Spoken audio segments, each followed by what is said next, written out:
Hey, what's up guys, Tizzy here with an FPS tips and tricks video. In this video, I'm going to go over all the things you're going to want to have if you want to get into playing FPS games.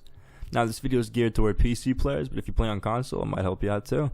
This video is more intended for people who are just getting into FPS gaming on the PC, but even if you're a seasoned PC gamer, this video might give you some tips to improve your current setup to be more suitable for FPS gaming. And with that said, I'll get started with the first tip. So the first thing you're going to want to have is definitely a PC that can run the titles you want to play. Now if you just want to play CSGO, you don't really need the latest i7 processor or an $800 graphics card, even though it would help. I would just look up the recommended hardware for the games that you want to play and find something comparable to that.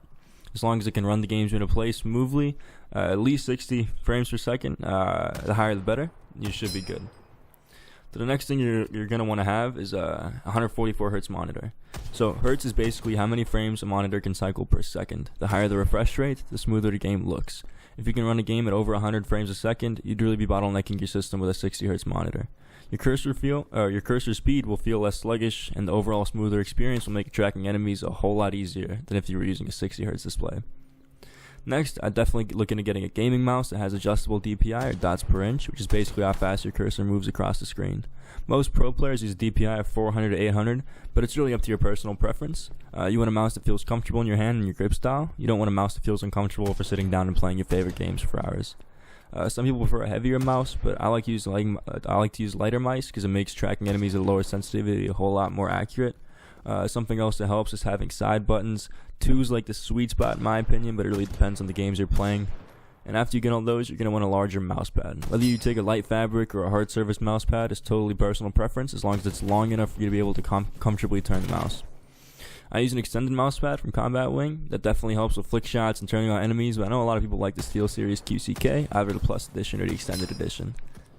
Going on the audio, I'd heavily recommend a good headset with a mic. You definitely don't want to be the guy blasting the teammates with the in-game noise from your bookshelf speakers, regardless of how great the audio quality is, especially if you end up wanting to play competitive.